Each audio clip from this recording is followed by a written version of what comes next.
What's good? What's good? What's good? What's good? What's good? This is your boy, Tone DeShields II from Chalk It Up Sports, where no matter if we win or if we lose, we just got to charge it to the game. Super grateful to you guys for always locking in on the content. I appreciate y'all for being here. Make sure you guys smash that like button, especially if you're here for a good time. Make sure you're here for a long time. I'm always grateful to newcomers to the show. You guys really make this thing go. You guys are really a part of this community that we're building here at Chalk It Up Sports. And it's something that I don't take for granted because I understand how hard it is to build the platform. Building Chalk It Up Sports is it's my baby, it's my passion project. And it's something that I really enjoy. It's something that I really look forward to, especially when you guys are constantly chiming into the show and always providing your analysis, your philosophy exchanges, your deep thought, especially when you guys are always debating as well. That really helps the content grow. That really helps the conversation move forward. And you guys are always providing things for me to talk about. So again, I'm always appreciative to you guys. I never take the relationship that we have, the relationship that we're building for granted. So let's see who we have in the building so far. We have Danny D in the building, Myram, RJ Lucas. Welcome to the show, you guys. RJ, my man, you already know, man. Everybody can't go to the after party. Oh man, if you guys have been locked in on the show, y'all know what I mean by that. Everybody trying to get into the club, but everybody can't go to VIP. Everybody in VIP can't get to the after party, and everybody in the after party can't go to the after party. So, man, shout out to you guys for always locking in on the content. Also, I have a special guest coming up that I'm really, really excited about. I've worked with this guy before. He's a really good dude, a real humble dude.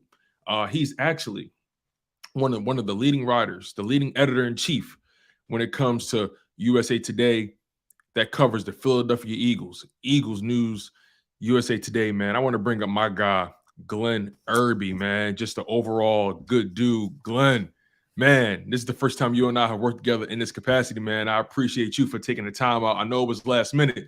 So, let's just hop right into it. I know you got other obligations coming up, and I don't want to waste too much of your time. I only got you for a short time, but let's make it a good time. Glenn, first and foremost, how are you, my man?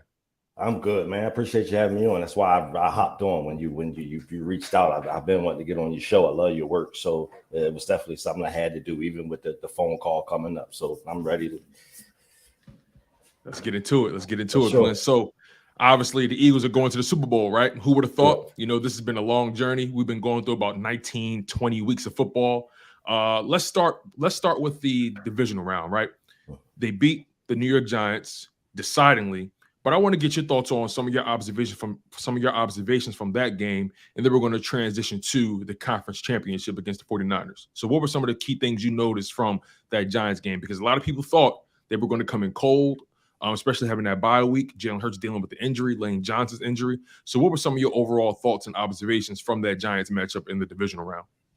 I agree with you. I mean, I think that the idea that Hurts might have come in rusty, I think that was the biggest concern. He didn't have his greatest game, but I think, we talked about, prior to the matchup, his poise, his confidence, the intangibles that he brings to the team, his moxie. So that's something I think, Miles Sanders, Kenneth Gainwell, that duo, we finally got to see those two guys unleashed, AJ Brown, Devontae Smith. But I think more or less the defense impressed me the most.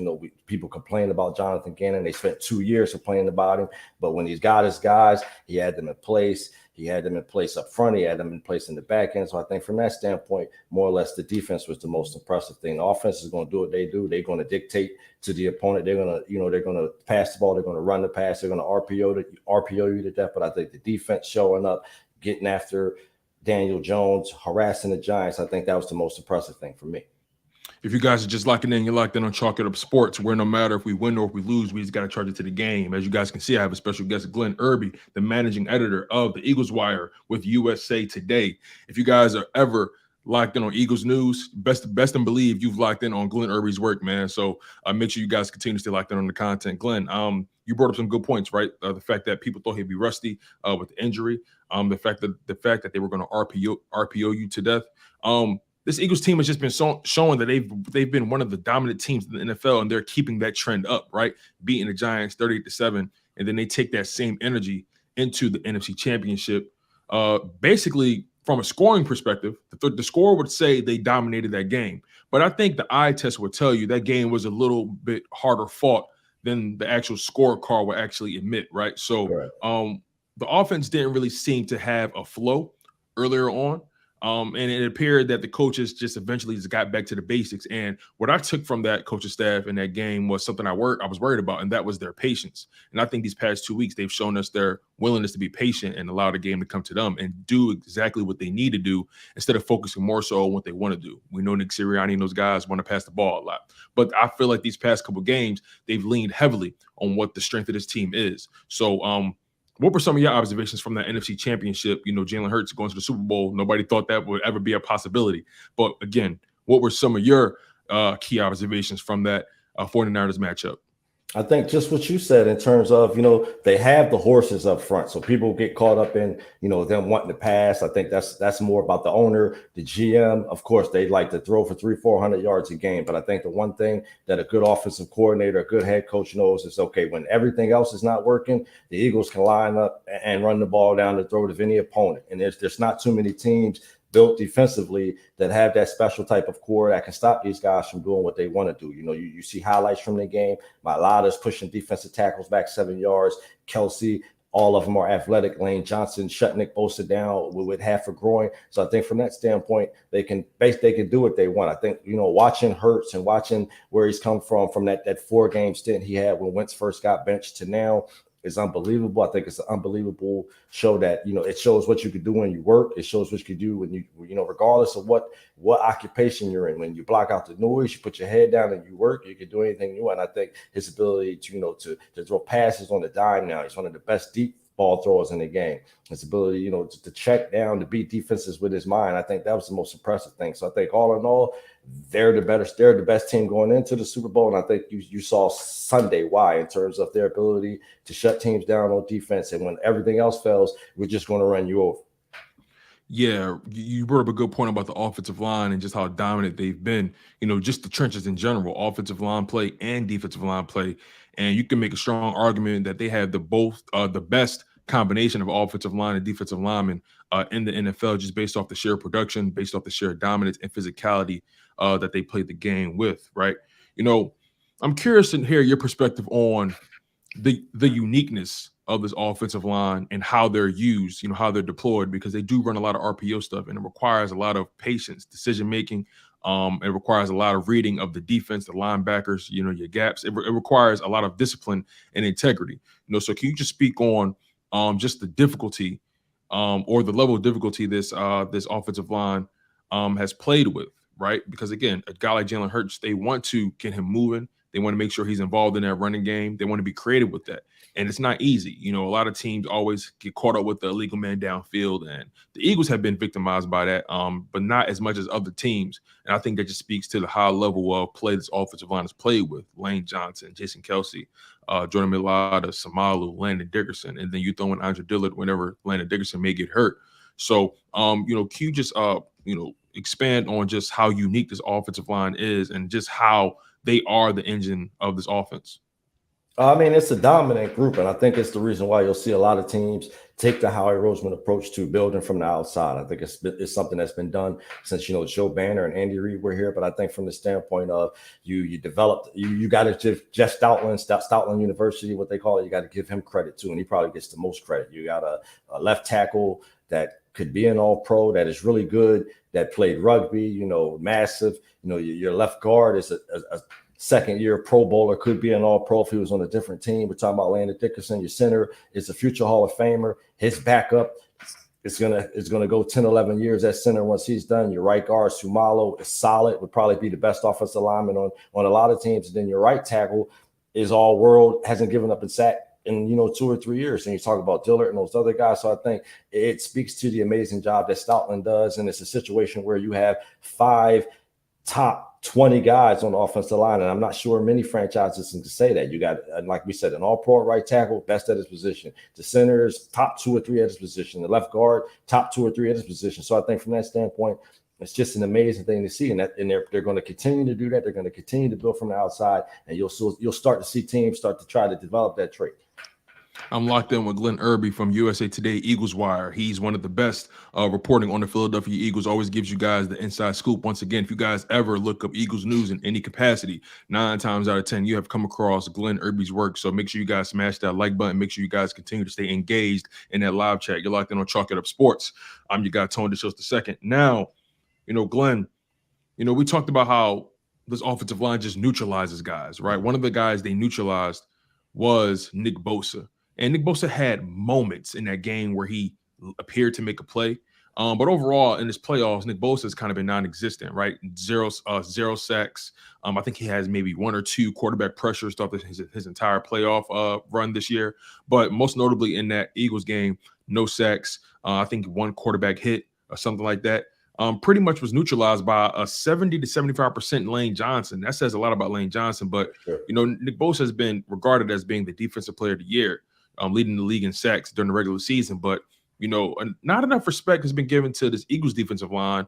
Most specifically, Haason Reddick, a guy who has 16 sacks on the season, 3.5 sacks in the playoffs, 19.5 sacks through 19 games.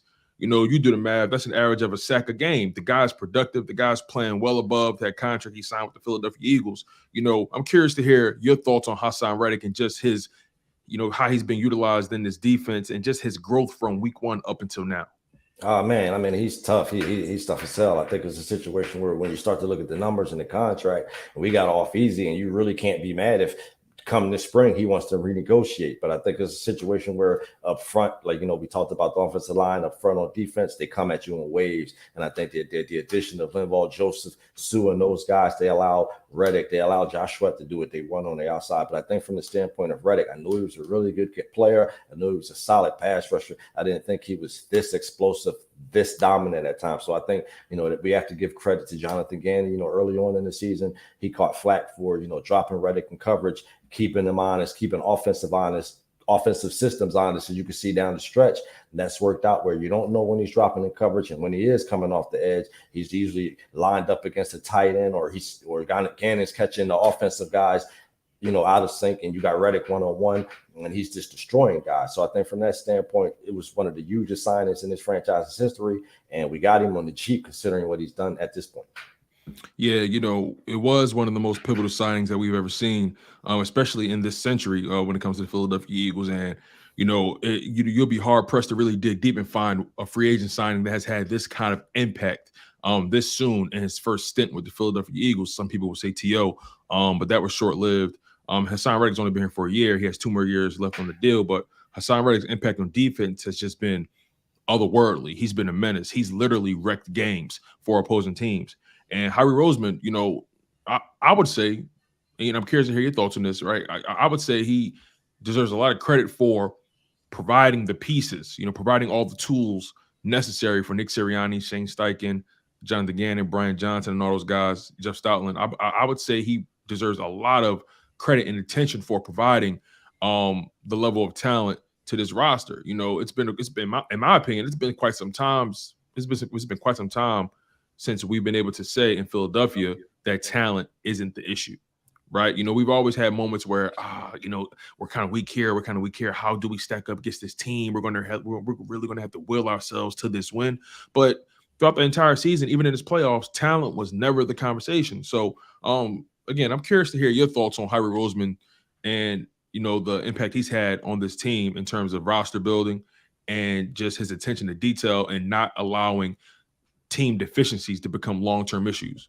I mean, I think he's just improving. I think 2-3 years ago, we were ready to run him out of town. And I think, it shows his resolve. It shows, his courage. It shows, his intelligence to improve. You get past the Rager pick. You get past, not picking Justin Jefferson. You get past J.J. Arcega-Whiteside. And then I think he looked up. And in 2020, it was like from here on out, best player available. And I can applaud him for taking that step, seeing his wrongs. And he's improved greatly. He's upgraded the offensive line, upgraded the defensive line. It took, I don't know if it's genius, but to look and say, okay, we're getting gassed up front. Let me bring in Linval Joseph. Let me bring in Sue. And then, now let me bring those guys in for 2 weeks and then get rid of them when we get Jordan Davis back. So at this point, you got 4 or 5 sound defensive tackles, 4 or 5 sound edge rushers, trading for C.J. Gardner-Johnson, basically waiting for the Giants to cut James Bradbury. Some of these moves, he was weeks, months ahead of the teams that made the moves, and you saw him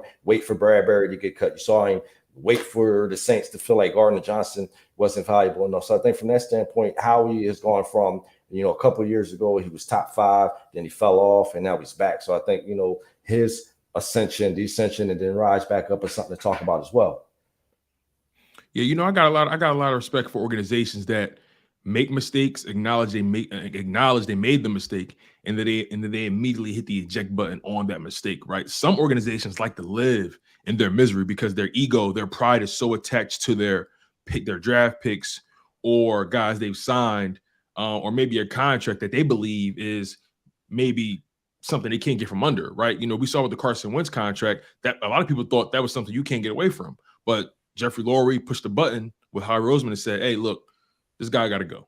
It is what it is. We'll take the dead cap hit and we'll live and die by the sword. And I got a lot of respect for organizations that just know how to hit the reset button regardless of how people think, because there's so many, these are people we're dealing with, human beings. Right. There's egos involved. There's hubris involved, right? Teams don't want to look bad. Teams don't want to admit they made a bad decision. One bad decision that you could probably argue that lasted a little bit too long was Jalen Reagor, but, that was what it was. And also J.J. Arcega-Whiteside, once again, those guys are no longer within the organization. Somehow, some way, Howie managed to flip him for draft picks. I'm surprised he was able to get anything for him, right? But Howie Roseman, Jeffrey Lurie, they didn't just walk into this knowledge of knowing how to build a roster, right? They're going to be facing Andy Reid, their former head coach, in the Super Bowl, right? And he's done an amazing job with the Kansas City Chiefs, and he did an amazing job with the Philadelphia Eagles, bringing his winning ways, his winning mindset, his roster building skills to the organization, showing this team what it takes to build a roster, showing his team that you have to build the team from the inside out and not from the outside in. You saw that with the trench play or the level of talent in the trenches and the lack of talent at the wide receiver position at that time. Granted, different NFL, running backs were really the keys to winning at that time. Wide receivers weren't really people didn't believe in spending big money on wide receivers at that time. But I digress. Andy Reid, people give him a lot of credit for establishing the culture in Philadelphia, the winning culture, right? I'm curious to know, what's your perspective on Andy Reid, Andy Reid's time in Philadelphia, and that matchup that's to come. I think he's a legend. I don't think he gets enough credit. I think when you start talking about the NFL, there are 32 teams in the NFL, but you have to put the Eagles in that group of 5 or 6 when you start talking about the gold standard. And I think that standard started with him. So, you talk about the championship runs he made, the NFC title games, and then, leaving here, going to Kansas City, 10 straight years of dominance there, 7 straight years at winning the AFC West. So I think from that standpoint, he's a pioneer in his approach to football. I feel like, he's a big reason for why, like I said, we are a gold standard. Him, Jeffrey Lurie, all those guys get the credit, but a lot of the schematics, a lot of the organizational glue, and a lot of things that we do here in Philadelphia is based off of what Andy Reid set up. So I think from that standpoint, he's a hell of a coach. He should be a Hall of Famer, and I think it adds intrigue in the storyline to the Super Bowl matchup. Not saying he'll know what's, he won't know what's going to come, but he has a good idea what he's facing, and I think that adds some elements of, excitement and intense and intrigue to the Super Bowl. So it's going to be something to watch, especially from that standpoint. He fired Sirianni when he first got there. All those little tidbits and things that'll start to come out during the week.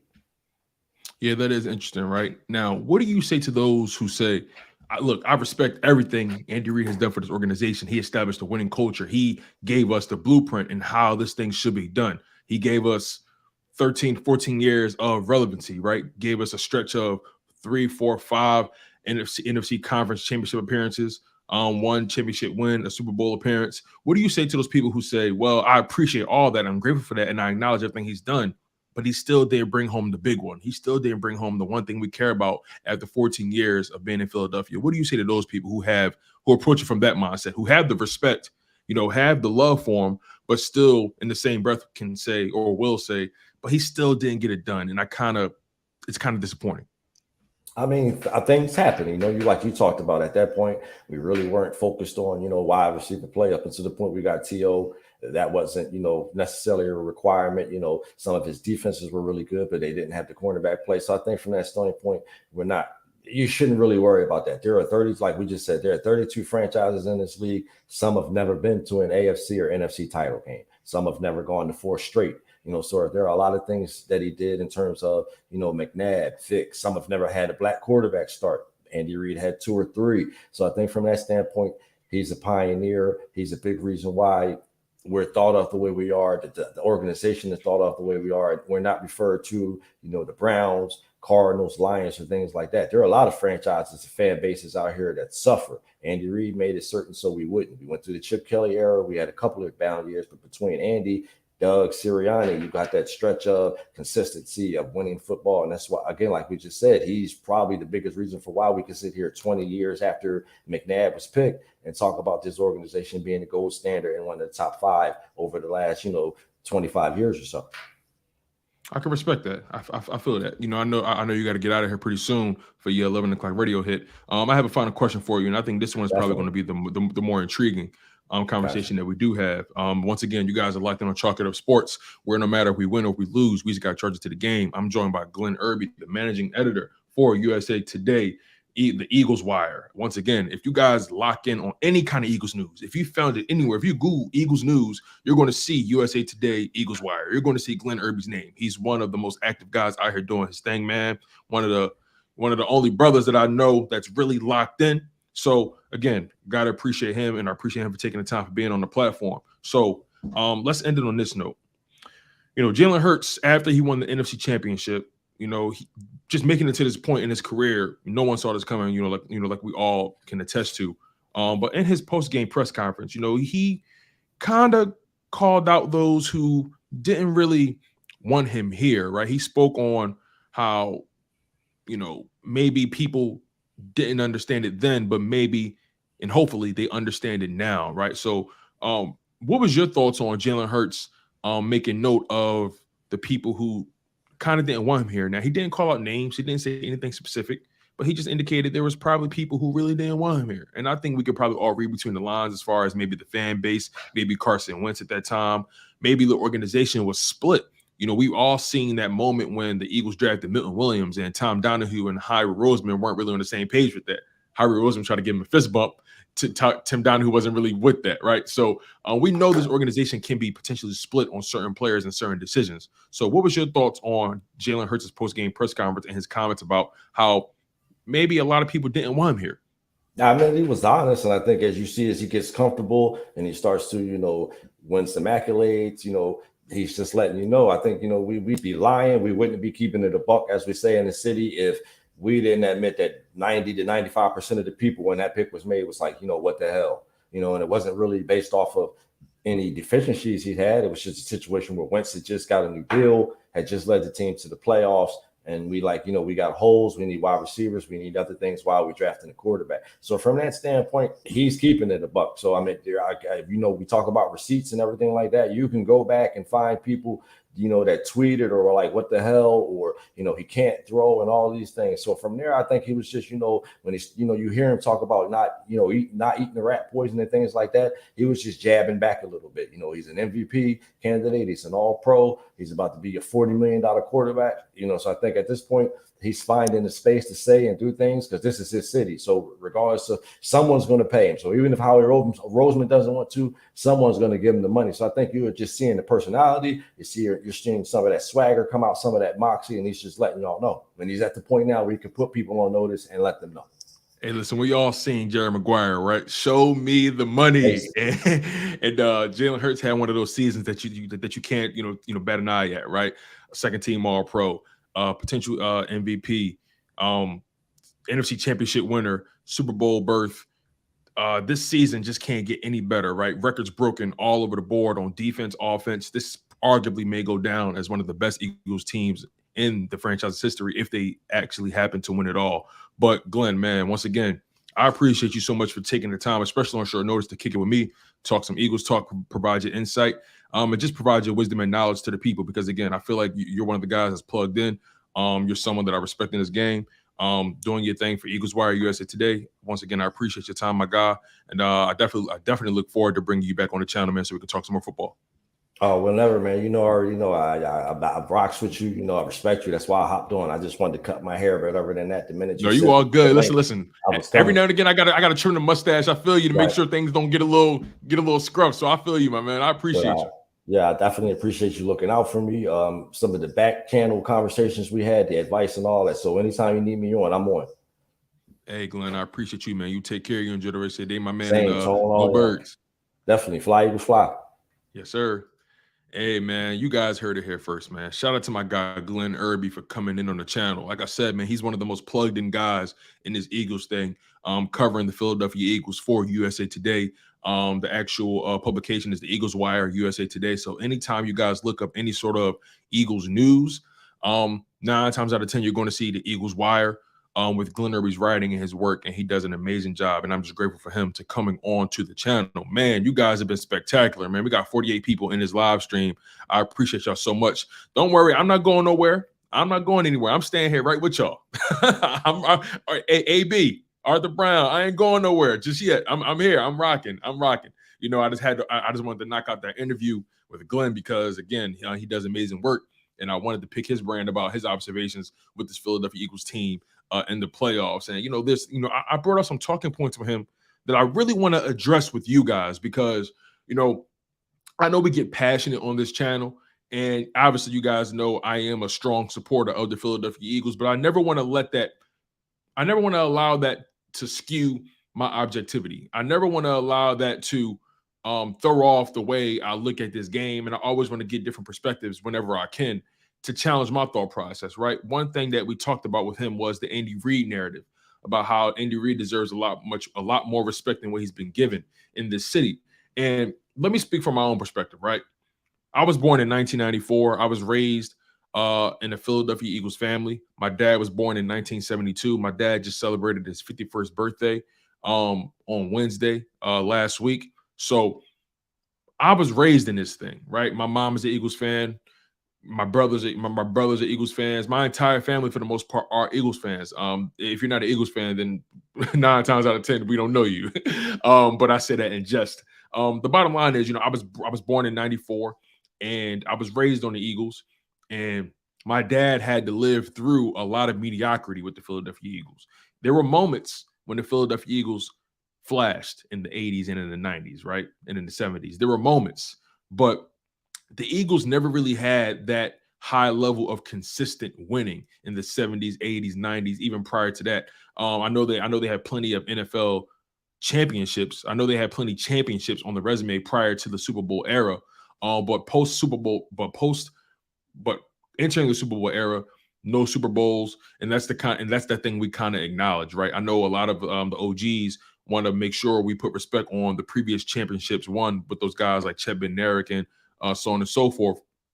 I know a lot of people want to put a lot of respect on those guys, and I'm definitely one of those people that want to respect the OGs because I think the OGs paved the way for us. I think the OGs stood the test of time. The OGs took all the stones thrown at them when it came to this Philadelphia Eagles organization, and now we're living in a time where the Eagles are very relevant. The Eagles are very important. The Eagles are one of the more dominant teams in the NFL, one of the most respected organizations in the NFL, and you got to give credit to Jeffrey Lurie. Got to give credit to Andy Reid for doing so.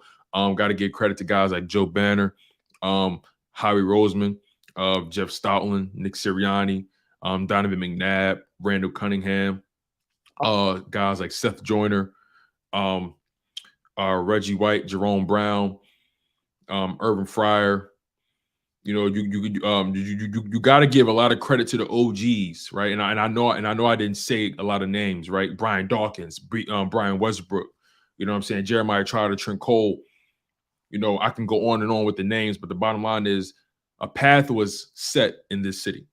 And I am one of those guys, again, I was born in 1994, where Andy Reid he gave us the best years of my life as an Eagles fan.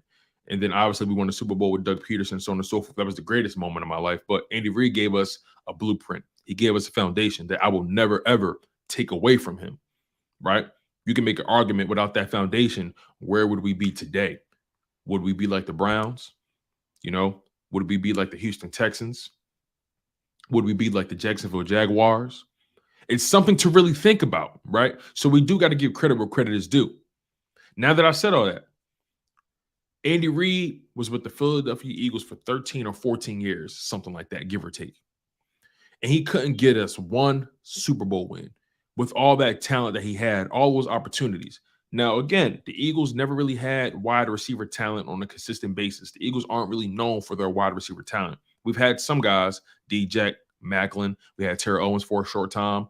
But then after that, it kind of gets convoluted with mediocrity, right? James Thrash, Ty Pinkston, Freddie Mitchell. You got to go further back with guys that are actually good, like Harold Carmichael, Mike Quick, Urban Fryer. You got to go further back. But there was a window in time where the Eagles had no wide receivers, right? So, again, I give so much credit to Andy Reid for establishing a foundation, a blueprint. And I never want to come off as that disrespectful young Eagles fans. Young Eagles fan. I never want to come off as being spoiled or ungrateful, right? That's just not who I am. But I believe two things can be true. I believe that we can acknowledge we can acknowledge Andy Reid's greatness with the Philadelphia Eagles. We can acknowledge that. We can appreciate that. We can be grateful for that, right? But we also can acknowledge that he just didn't get it done when he had the best of opportunities. Now, certain things happened. Injuries, the Donovan McNabb. So many nuanced things happened during that time that probably I don't remember. Maybe I'm too young to remember. I'm pretty sure I had to do my research. I lean on my guy, Jeff Kerr from CBS Sports in that regard to really provide the context to me because he's our resident historian. Shout out to Jeff Kerr from CBS Sports. He's a pretty one of the best writers doing it. So Andy Reid, a guy who's given us a lot of years of relevancy, but I still feel like we should acknowledge that he couldn't get it done. Right now, he got one Super Bowl in his career. He won it with the Chiefs, Patrick Mahomes, so on and so forth. He got that monkey off his back. He got that demon off his back, right? But still, one Super Bowl in over 20 years of coaching in the NFL. Winning the Super Bowl is hard to do, but we also can't pretend Andy Reid hasn't had a plethora of talent throughout his career. Andy Reid is one of the best coaches, is a Hall of Fame coach without a shadow of a doubt. But the Eagles should have got a Super Bowl under Andy Reid. It's no ifs, ands, buts about it. And that's the disappointing thing for me. And I don't want to ever come off as ungrateful, right? We have to acknowledge what it is. Two things can be true. He can be great. His time with us can be great, but it can also still be a disappointment. And I think that's where the nuance comes in. I think that's where the rational Eagles fan has to really put on their hard hat and really put in the work, really put in the mental gymnastics to really understand that two things can be true. He gave us our best years, gave us the foundation, but he also did not deliver when he had his biggest opportunities, the most opportunities that we've had for a stretch. So I'm curious to know what you guys think about this. Drew Johnson says Andy Reid was stubborn as hell. And I'm pretty sure a lot of you guys in this live chat are older than me. I was born in 1994. I'm only 28 years old. So even during Andy Reid's best times with the Eagles, I was still pretty young, still too young to really understand the gravity of the situation. You know what I mean? So I'm curious to know what you guys think about this topic, right? Does Andy Reid deserve more respect in the city of Philadelphia? Do you guys feel like he's already getting enough respect? Drew Johnson, like I said, he felt like Andy Reid was stubborn as hell. Money wasn't a fan of Andy Reid at all. He feels like he's the enemy right now. And I agree with that. He's coaching the Chiefs. We have Nick Sirianni as our head coach. And I do think we win that game, but I don't have my score prediction out yet. Joe Thomas says Andy Reid was cheated out of his Super Bowl. Joe Thomas, can you expand on that? I'm curious what you mean by that, right? And again, I'm not sure how old you are. I don't know if you're older than me. I don't know if we're the same age. I don't know if you're a little younger than me, but I'm curious to know, why do you think Andy Reid was cheated out of his Super Bowl win? Can you add more context for the live? Can you add more context for the live chat? So we can expand on that. Drew Johnson also says they were cheap back in the Andy Reid era. I can agree with that. That was a time where teams didn't really want to spend big money on wide receivers. Most of the money was spent on your quarterback and your running back and your offensive lines. So Arthur Brown says it's all about that Rose. Old broom closet Howie. Bird Gang 31, what's going on, my man? I appreciate you for always being here and showing me love, my guy. Philly Oso, EC1 football. What's going on?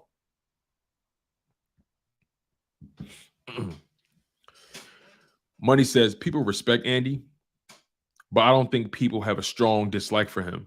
But like you said, he didn't win a championship here. It's simple. Yeah, that's the bottom line, right? We respect him. He gave us a lot of great years, but when you really boil it down, he didn't get a Super Bowl done in his long tenure here. He was here for damn near 13. He was here for almost 15 years. And not one Super Bowl win for a guy who's supposed to be one of the best coaches in the NFL. It's something that you have to talk about, right?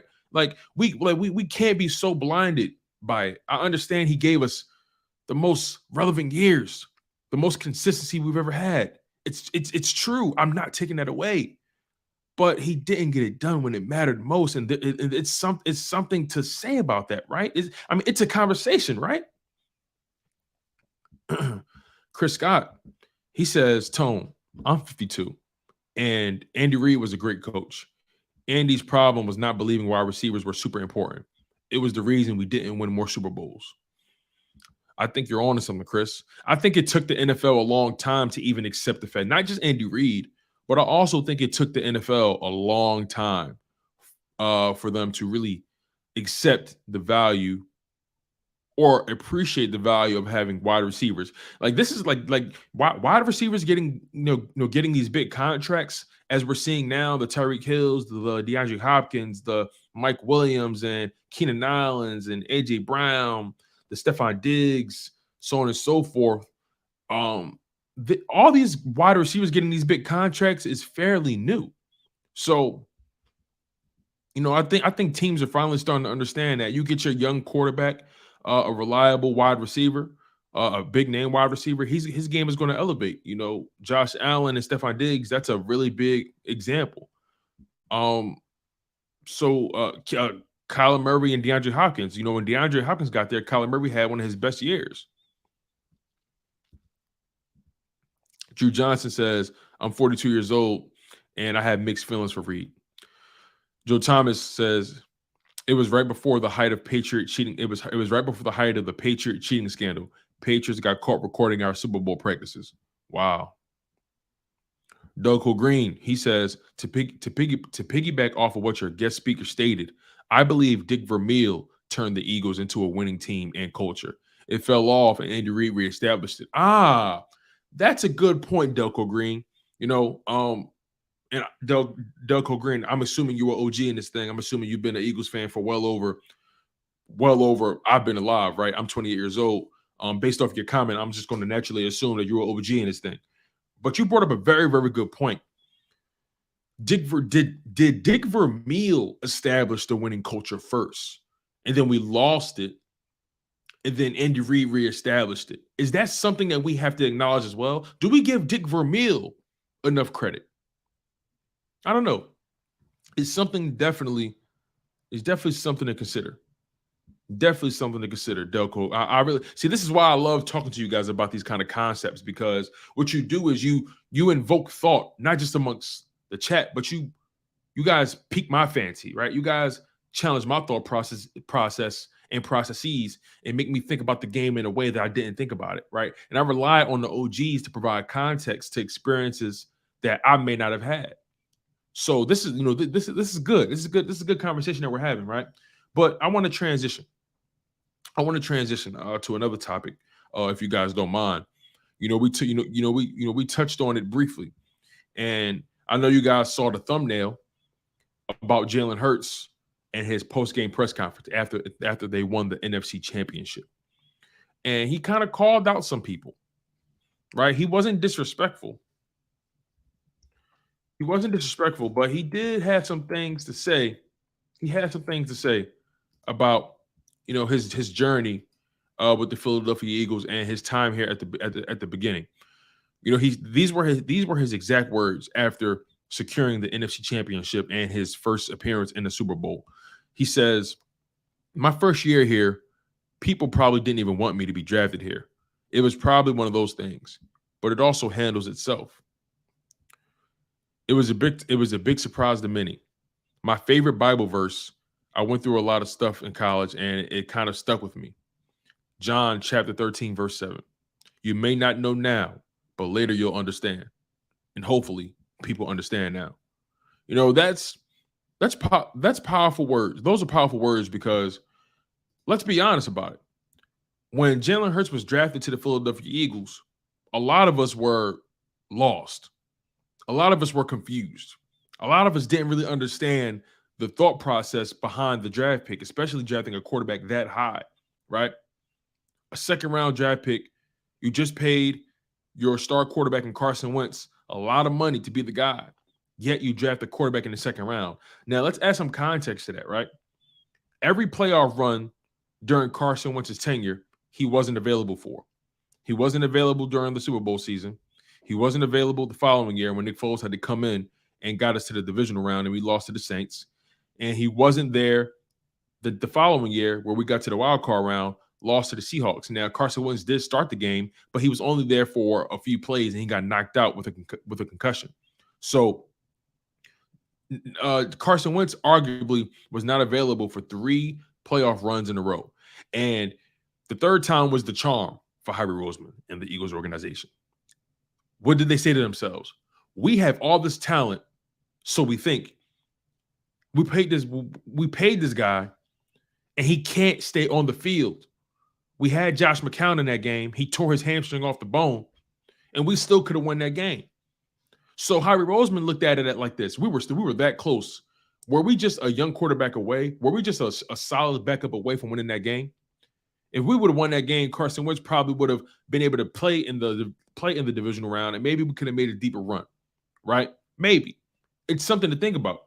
So Howie Roseman's thought process was, okay, I have to go into this draft and get another quarterback, not to replace Carson, but to have a cost-effective backup. Because let's keep in mind, you guys, that offseason, a lot of backup quarterbacks was getting big money.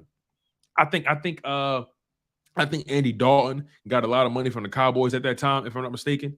Taysom Hill got that really big contract, even though he wasn't the starter at all. You know, a lot of money was just being given to backup quarterbacks at that time, and the Eagles were kind of in cap hell because they gave Carson the contract, so they couldn't really spend too much money or afford a viable backup with experience. So they figured, let's get a high-level rookie in the second round that's elusive, that's mobile, that can make plays with his legs, and he can be the backup, a cost-effective backup. That's the process that they thought about, you know, and that's what I had to think about after they drafted Jalen Hurts. Because let's be frank about this: when Jalen Hurts was drafted, we were nervous about that pick. Let's be like, we cannot lie to ourselves. We all scratched our heads.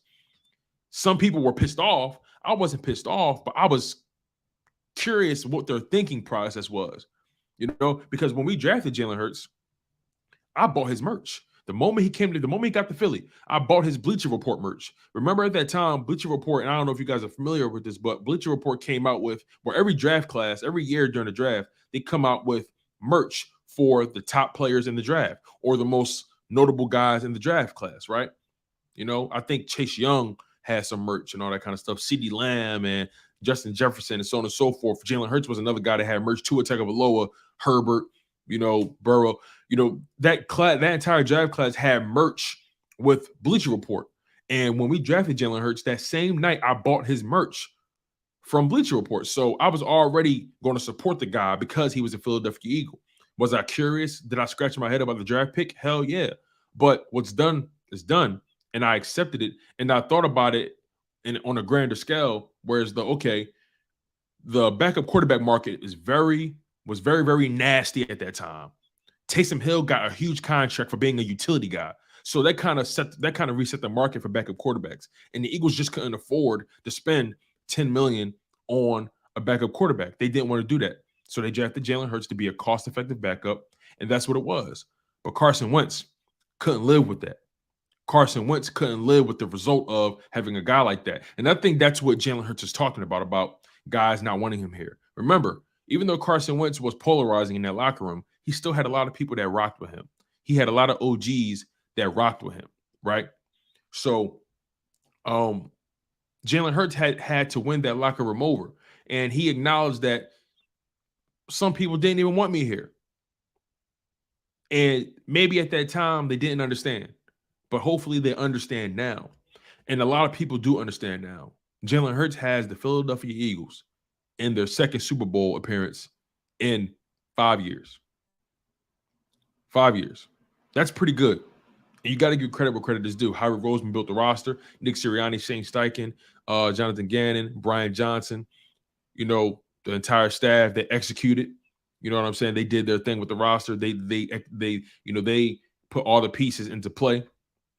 And the players executed. Jalen Hurts, A.J. Brown, Devontae Smith, the offensive line, Kelsey Lane Johnson, the defensive line, Haason Reddick, Fletcher Cox, Josh Sweat, Javon Hargrave, Brandon Graham.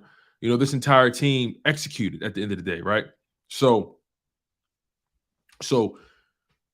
Jalen Hurts, and it's funny because this is one of the first times he's really acknowledged or really reflected on his time in Philadelphia. He doesn't really reflect too much. Jalen Hurts is one of those guys that lives in the moment. But if I put myself into his psyche, if I put myself into Jalen Hurts' mind at that moment, he has to be sitting with himself. Look at me now. I tried to tell you guys. As a matter of fact, I tried to let my play do the talking, and you guys still doubted me. A lot of people in this city doubted Jalen Hurts. A lot of fans doubted Jalen Hurts. A lot of fans in this town are still Carson Wentz guys, and I think we all know why. We're not going to get too deep into why because I don't want to be polarizing today. But a lot of fans in this league still don't really care for Jalen Hurts for their own personal reasons. But Jalen Hurts has done nothing but show and prove. His first year as a starter last season took the team to the playoffs. It was an ugly exit, but he got there. He got a little taste of it. He showed that he's capable of getting a roster to the playoffs, no matter what it looks like. So that was step one. Step two, he won the division. Step three, he won a playoff game. Step four, he won the NFC Championship. Step five, he's on his way to winning a Super Bowl against the former head coach, Andy Reid, who set the foundation. So this is storybook, right? They're going to write books about this. They're going to write movies about this. This is the definition of the underdog story, right? So it kind of blows my mind when you see certain people who don't buy into Jalen Hurts because who he is, what he's done, he is Philadelphia. Jalen Hurts is Philadelphia, right? Carson Wentz didn't embody Philadelphia. He kind of loved Philadelphia at an arm's length. He never really let you into his thought process and how he approached the game. And, as a leader, he was underwhelming. And look, Carson Wentz played a key role in that Super Bowl run. He got the team to what, an 11-2 record or something like that? 11-1 record, 12-1, 12-2. I can't remember exactly what it was.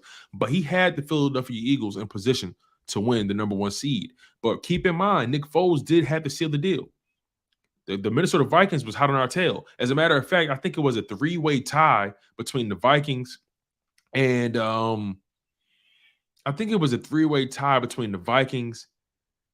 another team when it came to the number one seed because the Eagles got the number one seed, but they won the tiebreaker against the Vikings. So the Eagles automatically got that number one seed, and Nick Foles had to seal the deal. He had to. Did it look pretty? Not necessarily, but he sealed the deal. And he got to the playoffs, and then it was lights out from there. But again, Jalen Hurts, he is Philadelphia. He's the comeback kid. He's the underdog story that Philadelphia craves for, that Philadelphia lives for. He embodies the city. He is Philly. Philly is him. There's no better quarterback to fit the mold of what Philadelphia is. And Jalen Hurts has done nothing but grow, develop, commit himself to his development, commit himself to his craft. So when he says that a lot of people didn't want him to be drafted here, he's not wrong. He's not wrong. A lot of fans were up in arms. But I think a lot of fans were really more so pissed with the Jalen Reagor pick. See, it didn't help that the Eagles chose Jalen Reagor instead of Justin Jefferson. And it made it worse when they drafted a quarterback in the second round. It made it worse. So you can make an argument if the Eagles drafted Justin Jefferson and then they chose Jalen Reagor, then people wouldn't be as upset about the Jalen Hurts pick. Well, excuse me, if they drafted Justin Jefferson over Jalen Reagor and then they drafted Jalen Hurts in the second round, people wouldn't be as mad. But because of the fact that they drafted Jalen Reagor first and then Jalen Hurts, it made that pick that much more weird. It made it that much more painful for a lot of you guys. Right? So let me read some of these comments because I think I got to respond to the Black Line because I think he's speaking some nonsense once again. Shout out to the Black Line. He says, you all did it. Philadelphia sports media did it. You guys tore this kid down every day until he got hurt this season. Jacob Sports Media are the main culprit, and y'all blaming ESPN. LOL. Well, let's clear some things up because as you guys all know, I am an employee of Jacob Sports, right? And I do a lot of work for those guys, and I have a lot of respect. I have a lot of respect for the guys that work there. But let's clear things up, right? You know what people like to do? They like to associate one person's opinion with an entire network, and it's kind of lazy, if you ask me, right? It's kind of lazy, you know. When you have people who have eyes and they're simply acknowledging the struggles, you know, the limitations of a certain player. And then when the player improves and they notice the growth and they acknowledge that as well, you guys call that flip-flopping. You guys call that being inconsistent. I call it being rational. Now, look, I know how you guys all feel about the 3 o'clock show. I know how you guys all feel about the National Football Show on JKIP. I know a lot of you guys can't stand Dan Sileo. I know a lot of you guys can't stand him, and I completely respect your opinion. Right? I disagree with about 75-80% of what Dan says. Just to be fully transparent. I disagree with a lot of the stuff he says. But again, you guys, in particular the Black Line, but a lot of people like to associate one person's opinion with an entire network. And I can vouch for a lot of people on that network who had the best interest for not only the Philadelphia Eagles, but also had the best interest for Jalen Hurts. Last season, we're not going to pretend like Jalen Hurts had the smoothest first-year start. It wasn't smooth. It was ups. It was downs. He showed promise. He had bad games. He had good games. He showed flashes. He showed potential. Right? He showed potential. So what I saw from Jalen Hurts last year, I said, okay, I liked what I saw, but I need to see more. I'm not ready to commit to him long term based off only what I saw. I saw flashes. I saw moments of, whoa, okay, this kid got it. But in my heart, I wanted him to succeed because I like Jalen Hurts in college. I like Jalen Hurts' story. I like Jalen Hurts. I like Jalen Hurts in general. So when I saw the ups and downs, I was like, okay, he has to work on some things. Can he do it? We'll see. Will this organization be patient enough to see it through? We will see. None of us saw this type of growth from Jalen Hurts. We all knew he would improve. But no one saw this height. No one saw this. And if you claim you did, you either had blind faith or you're lying. You either have blind faith, which is okay. If you're a fan, it's fine. If you either have blind faith or you're lying. We all knew he would improve. I would go there. We all knew he would improve. But to say we knew he would make this jump, you either have blind faith or you're lying. So we can't pretend like we didn't have questions when he first came here. We can't pretend like we didn't have questions during his first year starting. That's okay. That's normal. But I don't condone people throwing him under the bus, acting like he was just trash, because he wasn't. What I don't condone is people acting like he had no promise, because he did. What I don't condone is people acting like leadership and hard work and intangibles don't matter, because they do. Jalen Hurts put in the work. His intelligence with the game, his intelligence with his body, his intelligence with dissecting defense this season has been spectacular. So for people to just say he had nothing is false. But for people to have questions about how good he can be is fair. So we can't be, as much as you love the Philadelphia Eagles, as much as I love the Philadelphia Eagles, we can't be biased. We have to be objective with what we see, regardless of who we love, regardless of who we support. Keep it real with yourself, first and foremost. Keep it real with yourself, first and foremost. Like I said, you either had blind faith when it came to Jalen Hurts, or you're lying. Either or, you got to live with that, not me. I know how I felt about Jalen Hurts. I know where I stood, and you can check my receipts. You can check back with the content. You know how I stood with him. Y'all know how I was carrying it. Y'all can check the receipts. Those of y'all who been loyal to the soil from the very beginning. Make sure you guys smash that like button, man. We got 60 people in this live chat. I appreciate y'all for locking in on the content. I really do. Black Line says, I watch you guys literally every day. You guys buried him, not just Dancilio. That's cat, bro. And I work with him every day. And I watch him. Matter of fact, I put you this way. Before I even worked with him, I watched him every day. And that's not true. That's not true. You're emotional, and that's fine. You're emotional, and that's fine. It's okay to have blind loyalty. Just admit you have blind loyalty, and that's fine. It's okay. It's okay to admit you have. See, people don't want to admit that, though. They want to just pretend like they know everything. They want to pretend like they just know football. Just admit you had blind faith, and we can move on. It's okay.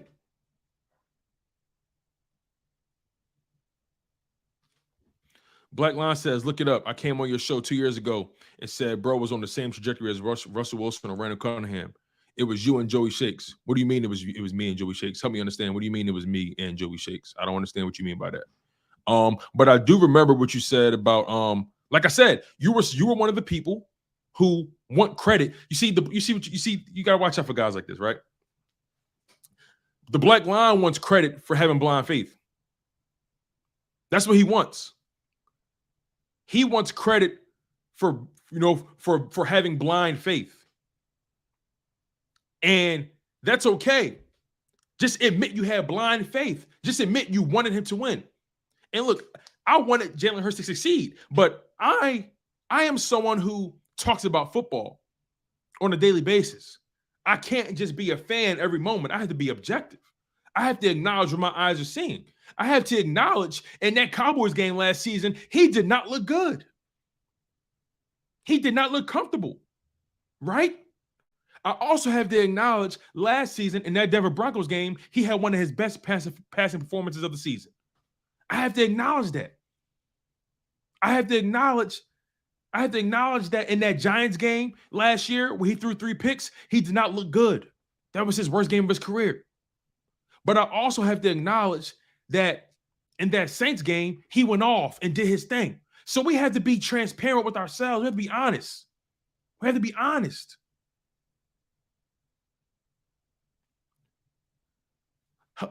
Help me, Black Line. What am I trying to spend? Help me.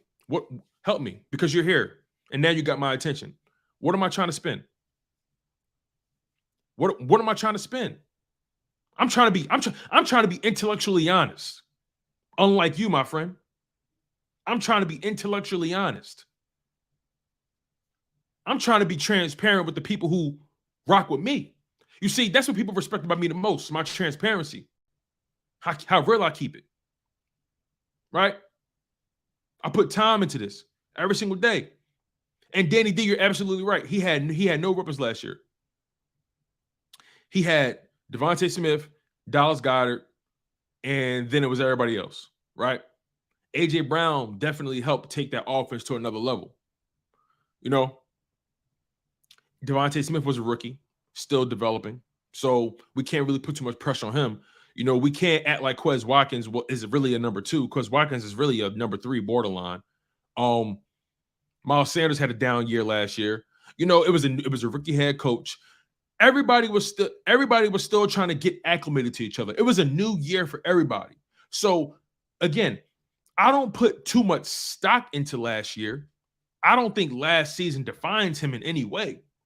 But on a game-by-game basis, we had to acknowledge what we saw and what we didn't see. And that's living in reality. That's living in reality. And also, Danny D, I'm so glad you said that, right? Because last year, the offense, for the most part, did a pretty good job at putting up points. I think the offense last year was ranked 12th in terms of points scored. Somebody looked that up for me. But I think last year the offense was ranked 12th in points per game. So the offense didn't really have that tough a time putting points on the board.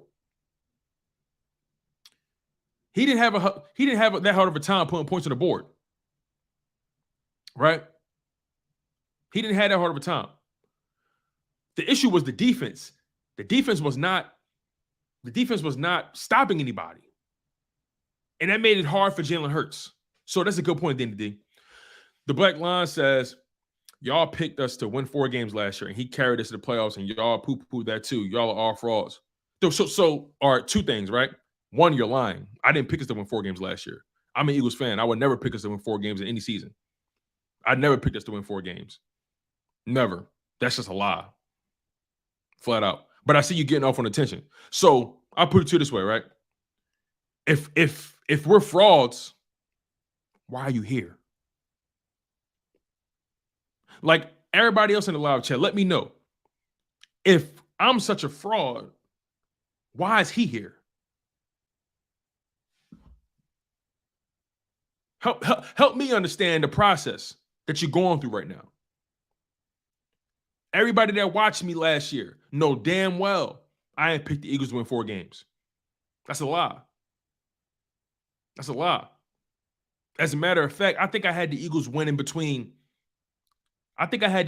about 7 to 9 games, something like that. If I'm being honest. I think I had them winning between 7 to 9 games last year. But you see what guys like the Black Line like to do, right? They like to come on live chats, speak with their heart and their emotion, and not really have intellectually honest conversations. So you got to be careful with that, right? Anybody that's in the process of making their own YouTube channel to talk about sports and talk about the Eagles or whatever they want to talk about, right? You got to be careful of people who don't want to have intellectually honest conversations. You got to be mindful of people who speak from emotion and not fact.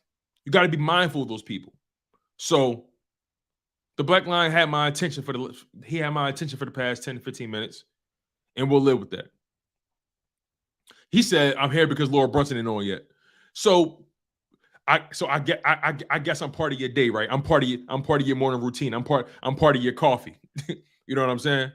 Like how does he sound, right? How does he sound?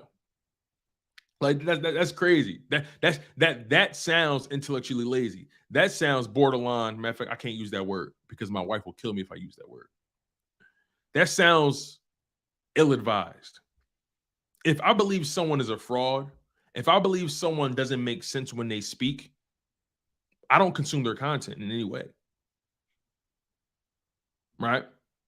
I'm pretty sure there's plenty of content you could watch on YouTube, but you here with me. But I'll take the view. I'll take your time. Because at the end of the day, the fact that you're here watching, I already won already. I won already. So I can live with those results. Can you? You see, I never understood. I never understood how people waste time with people and things they don't like or don't understand. I never understood that, right? Matter of fact, I'm gonna ask you guys because I'm actually having fun with this. How often do you watch things or watch people you hate or you don't believe in or you think they're a fraud? Like riddle me that, right? I'm asking everybody in the live chat now. We got about 52 people in here right now. I'm curious about you guys, right? Do you guys watch things or lock in on things that you don't really like? I don't watch anything I don't like. I don't listen to anyone I don't like. And it's not even personal. Maybe I don't like how they deliver the content or whatever. I don't listen to anything or anybody I don't like. I don't listen to anybody or anything who I think is a fraud. I just don't. Because I have other things to accomplish, other things to do, right? There's so much content to consume. Why would I waste time on something I don't like? You know? I don't understand it. Oh, I know you don't hate me, Black Line. We talking football. But when you call somebody a fraud, I got to address that. Words matter. And I try to stand on everything I say. So when you call somebody a fraud, you got to be careful with your words, man. That's all it is. Firstborn second with the $4.99 super chat. Thank you for being the first super chat of the day, my man. I appreciate you. I'm always grateful for the love and the support. He says, Tone, this is the hate you will experience on the way up. Keep bringing that content. No, I don't think the Black Line hates me. I don't think this is that at all. This has nothing to do with like, hate, or love. No, this ain't got nothing to do with that. This ain't got nothing to do with that. I don't think the Black Line hates me. I don't think that. I don't. As a matter of fact, I don't think he hates anybody. Hate is a strong word. Hate requires energy, and I don't think this is what that is. I just think the Black Line and I strongly disagree on a point, and I think he's just inaccurate in how he's trying to portray things I've said. But it has nothing to do with hate or ill will or malice. This is sports talk at the end of the day, and we're talking about a child's game, right? We're talking about guys throwing the football from point A to point B and so on and so forth. This is all sports talk. It just gets a little funny when people call you a fraud. That's where I kind of I get a little, and look, I get a little sensitive about that. And I'll be honest with you guys, right?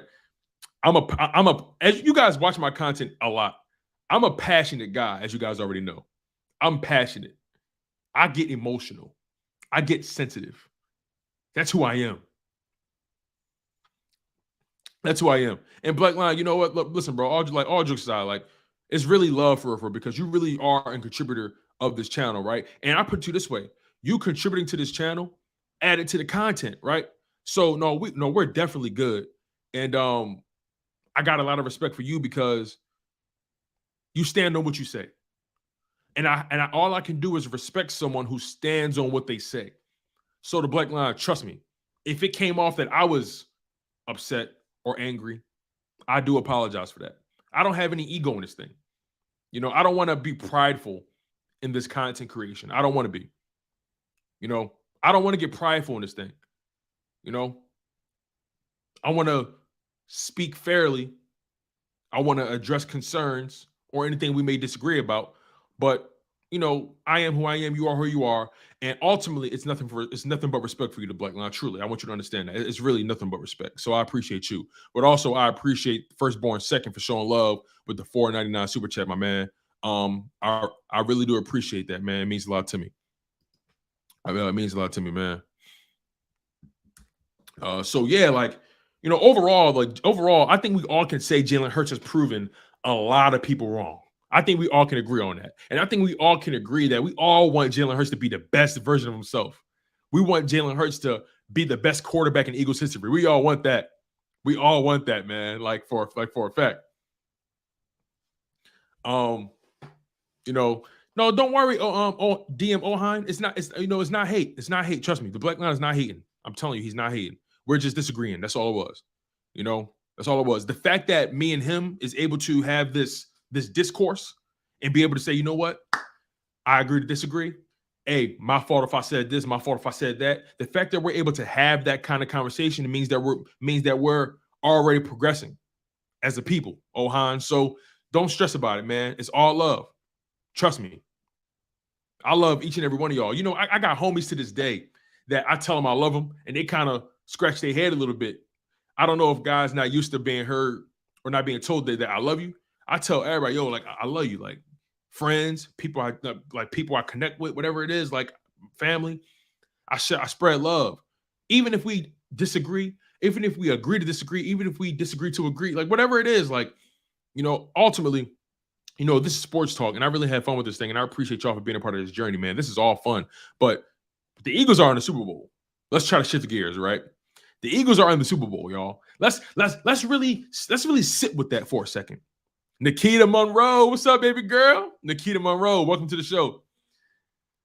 Let's really sit with this for a moment, y'all. Let's really digest this. The Philadelphia Eagles are in the Super Bowl. Let's have a moment of silence for that real quick. Really think about everything this organization has been through. Really sit with that. The Philadelphia Eagles are in the Super Bowl.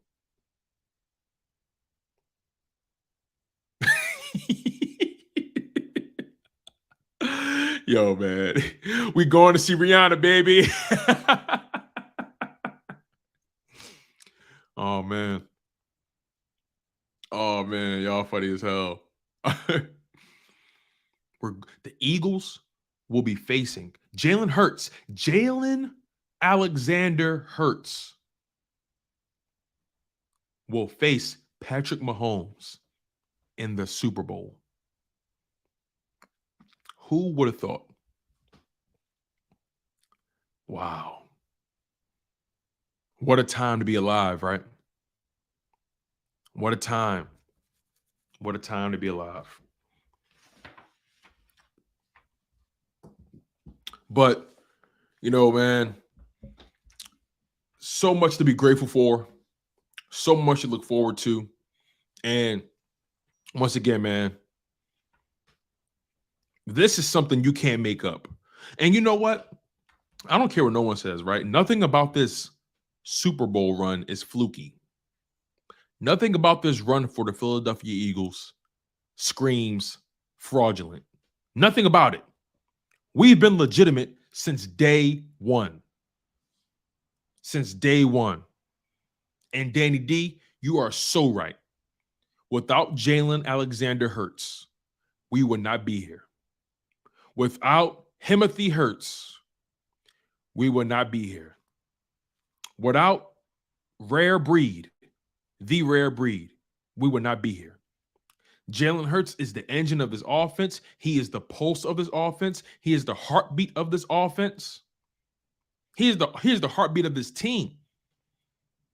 He is the de facto leader of this team.